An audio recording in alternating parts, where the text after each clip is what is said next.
Devil May Cry 4's got a big problem, but it's not what you think.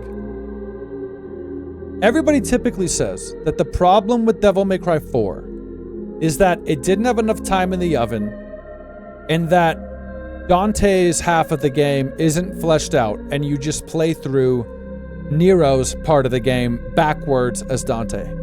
But you know what?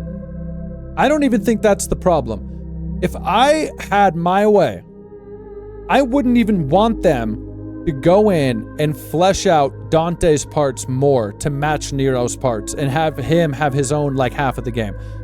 I don't even want to switch to Dante in this game. I know that's like a hot take, because I know people love playing as Dante, and arguably, not even really arguably, Dante feels really good in Devil May Cry 4 to play, you know, with the ability to switch between the styles on the fly. In 3, you had to go into the menu or whatever, or go in, wait for the statues even, to switch the style. So in 4, they really do step up Dante's gameplay with the ability to switch all the styles and everything, okay? But I don't like Dante in this game. I'm serious. It feels like they were afraid to commit to Nero all the way. It feels like they were worried that fans were going to hate on it if you don't get to play as Dante, and so they just like haphazardly threw Dante in the game. So for me, the problem isn't even that Dante should have had a fleshed out half of the game as well. I think you should have taken Dante out of the game completely, aside from maybe one cool boss fight, and we see him around like they've been building up throughout the game, you know, and you can still keep that cool boss fight because it really is cool. But I think it's entirely unnecessary to switch to Dante midway through this game. And I think it just shows a lack of confidence in their new character, Nero, that they use this game to introduce. And I'm even going to be more real. I loved this entire first half of the game playing as Nero. I loved it. He completely delivered for me as a new character. Okay?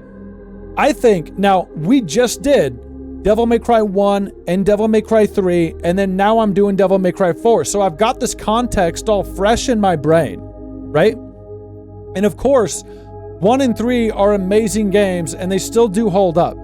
But I can't deny that the minute that I went from 3 to 4, this combat is way better with Nero. Nero's combat, even in 4, is better overall than Dante's combat in 3 and 2 and 1. It is. And not in small part because the exceed thing. The exceed mechanic where you rev up the sword, but more so the way that you can like time it to where after every hit, if you hit the button at the right time, you get a bar of the exceed. So it just turns into this like insanely deep combat system where you're doing these combos while also trying to time after each hit. And it's like so satisfying and deep. Like the skill ceiling is so high. And you know what? I don't even really notice it until I get midway through this game, the 4th game, and then it switches to Dante, and then I've got his styles and everything. I don't like it as much. I literally do not like it as much. I think he's great to play as. Dante's cool. It's not like I don't like him or anything. But I don't like the style switching as much as I like Nero. I love Nero's combat with the exceed stuff. I like his blue rose thing where you've got, like, even his gun. Everything about Nero's combat's better for me. He's got more of those, like, timed combos.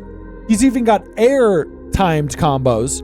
He's got the Buster arm, which like allows you to even stay airborne and do whole aerial combat stuff while also delivering these huge like epic moves on enemies and bosses. So the Buster arm is an improvement for me. The gun, even though, dude, of course, ebony and ivory, iconic, I love it. But there's really only so much you can do with them. You got the charge up shot or you shoot them. You know what I mean? With Blue Rose, it hits hard, and you've got the charge up shot, and you can upgrade it to do that timed explosion thing where you're like weaving that into the combat and you're like timing the explosions if you want to and charging up the gun while fighting. So that the gun, even in terms of combat mechanics, I think is an improvement with Nero. Okay? And then we already talked about the exceed mechanic, which just elevates everything. And then on top of that, going from 3 to 4, there's like this weight to Nero. He's got this like weight and momentum behind him that wasn't present with Dante in 3 and 2 and 1. And it just feels so heavy and good. And I also love the added attention to detail where Nero's like style of combat is so aggressive and messier than Dante's because he's not like this expert, skilled combat guy yet like Dante is. You know, he's not like seasoned. And so where Dante's combat is all cool and like fancy and it's awesome, Nero is like just I just love the aggression in it, the emotion in it. I also think Nero's character even adds a whole layer of like emotional depth that we really didn't get in Dante. These are all the things that I think Devil May Cry 4 does really well. So it is unfortunate that I do share the sentiment that most people do, that, you know, you get a little bit past halfway through the game and then it just switches into like, here's Dante. We knew you'd be upset if you didn't have Dante. And even though he's like executed well, he's great to play. It's like, I just didn't need him, bro. I would have much rather taken a whole, like just the second half of the game with Nero and just evolving on the Nero thing. I would have liked it more. Is that crazy? Is that a hot take? I'm sure there's some hot takes up in there, for real. But, you know, and then we're going to do DMC 5 next. But from what I remember, it just makes me like Nero even more. And I really do think that from like a combat perspective and what I like in the gameplay and the combat, I like Nero more than Dante. I do. I just do. I think Nero has become a stronger character and he's got cooler, more fun combat. Bro, he is suplexing these Angel Knights. He's got the Azuna drop, dude. His taunts are great in this game too. I just love it. So, long story short, to sum up everything, I think Devil May Cry 4 does get maybe a little bit too much hate. You know, it's like, it's kind of the black sheep aside from 2.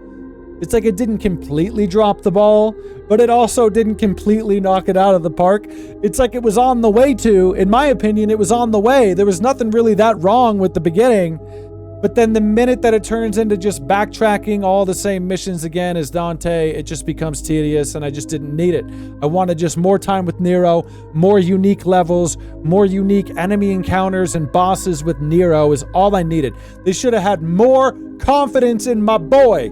They should have had more confidence in him. We didn't need to switch to Dante. As much as I love him, we didn't need it. Okay? The more I think about it, it's like, Devil May Cry 4 is not even the first one to do the whole, like, repeat bosses. They all do that. Like, Devil May Cry 1, you fight the same bosses, like, 3 times a piece. Devil May Cry 3, you fight a lot of them, like, several times. And then even the end of Devil May Cry 3 has that weird, like, MC Escher-looking place where you have to do the boss rush thing. And all it is, like, fighting the bosses you've already fought, like, back to back to back again. That's, like, the same thing this game is doing. You know, but it's almost just like DMC 3 maybe did it with a little bit more grace, like it was kind of disguised a little bit better or like executed better because at least you were in that different environment that was like teleporting you into the boss fights. And this game, like, it's literally backtracking, so maybe that's why it feels worse. But I'm just highlighting that DMC 4 was not by any means the only game to do this like repeat backtrack style boss fight thing. And so I do think there's a little bit of a misconception, right? Because most people say, well, they should have just fleshed out Dante's part of the game. But I disagree. I take it a step further and I say Dante shouldn't have even been like a half of the game. Maybe you can unlock him as a playable character like Trish and Lady or whatever, right? I didn't need him as having his whole half of the game. I didn't want that. I think it was unnecessary. Should have leaned more into Nero. And I'm glad that they did it with 5. And we'll analyze that next, okay? And you know, part of this really made me feel this way after I went back and played 1 and 3. I do love 1 and 3 still, but I think after going back and playing them, there was a little bit of nostalgia kind of lifting them up. And so when I went back, like Dante was like a little one note, like sure, he's got the snarky remarks and it's fun and it's awesome, you know, but as the series is going to evolve into like the next generation of like visuals and impactfulness, Nero just adds this emotional element that I think Dante was lacking. And I even think in 4, Dante comes off as kind of stale, like he's kind of just doing the same kind of snarky thing, but I just think Nero's better in this game. You know? And let's not pretend there's not other things about this game. The visuals, 1 and 3 hold up for being that old, but this game holds up even like now, dude. Like the visuals in this game are great. The lighting, the bosses and the colors in this game and the particle effects, good stuff. This is one other thing I don't like about this game. I've said it a bunch during this playthrough. I don't even hate the idea that they tried it. I just don't think it worked out. I don't like that now instead of just red orbs, you've got red orbs and proud souls. I hate this. It's annoying. I like when you're choosing what to upgrade using the red orbs. Like I either have to get an ability or I gotta, you know, take one for the team and get like a power-up orb or what, like a Vita Star, you know what I'm saying? You have to like be picky and choosy. And it's like a, you know, it's better, dude. It's like a choice. It's a choice that has an impact.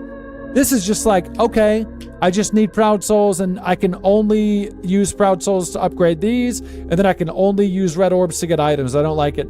So I like that they went back to the original way with red orbs in 5. That's it. That's my take. That's my take on Devil May Cry 4. We're going to finish it up now. We're going to get to Devil May Cry 5, all right? That's my take. If you agree, if you disagree, go ahead. Let us know. Get this party started.